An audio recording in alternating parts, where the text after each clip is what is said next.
Moi, va falloir m'expliquer ce qui va se passer avec ce joueur maintenant quand même qui est en train de faire une saison par rapport à ce qu'on dit de lui et son statut et son salaire, une saison catastrophique. Est-ce qu'il espère partir, et s'il espère partir, est-ce qu'il croit qu'un club va mettre des sous sur lui? Je ne sais pas. Est-ce que Lyon veut le garder parce que Tolisso et Lacazette vont eux partir et qui seront durs à remplacer parce que ce sont eux, je pense, les deux meilleurs joueurs de l'équipe? Auquel cas, derrière, il va falloir que Fekir devienne le patron de cette équipe. Et je pense qu'il n'a pas du tout les épaules pour ça. C'est un joueur qui ne peut jouer que derrière l'attaquant parce qu'il n'a pas le bagage pour jouer en 4-3-3 sur un des deux côtés. Je n'y crois pas une seconde. Donc en fait, Fekir va devenir un problème pour l'OL. Et je ne sais pas quel genre de solution on va pouvoir trouver pour lui. Mais en tout cas, le côté maintenant, je reviens de blessure et tout, ça va.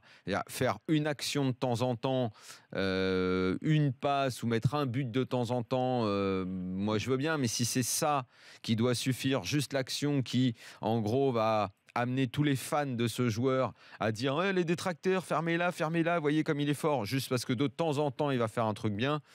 Non, mais cela dit, c'est pas la. Je veux bien qu'on est dans l'époque du football FIFA, manager, jeux vidéo et tout, mais enfin bon, à un moment, il va falloir être bon un peu plus souvent. Mais c'est pas le cas sur les réseaux sociaux. Là, il se fait critiquer par le match de ce soir, par exemple. Non, je pense que Fekir, c'est scandaleux ce qu'il fait. Le mec, il bouge pas, quoi. Il est passé de. Il a pas joué jeudi, lui, hein. Non, mais il est passé d'un bon joueur à disparaître, après revenir à la lumière, c'est vrai, à disparaître encore, je veux dire, à cause des blessures.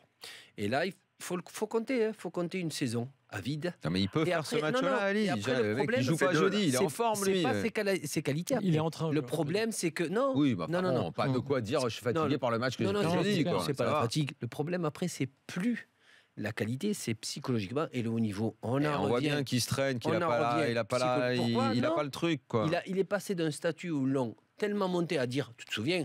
Oui, mais Lyon. Ça me fait dire. Mais c'est un problème, ces statuts. C'est un problème, ces statuts. On a que ce problème dans le foot français. Non, le joueur français n'a pas ce caractère de remise. Je suis content que tu le dises. Hein. Non, mais du haut niveau. Et les clubs, t'as entendu Lyon pendant chaque fois que Lyon perdait, on disait parce que Fekir n'était pas là.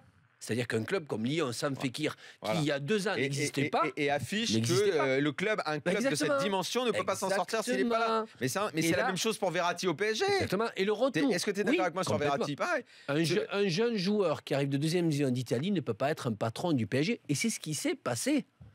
Pourquoi? Parce que le PSG, parce que le PSG n'avait pas. Et de la même façon, tu parlais de concurrence tout à l'heure, un mec comme Aurier, je te le dis de source sûre, ne supporte pas. Il est revenu de la CAN, mais fou furieux. Il ne supporte pas d'avoir perdu cette place de titulaire. N'a pas la capacité d'un grand joueur. Il en veut à la terre entière. La concurrence, mais sur le terrain. Alors, vous êtes d'accord. Juste un mot, Guillaume, mais je te tiens encore. Fekir, moi je te dis, il n'y est plus à cause de ça.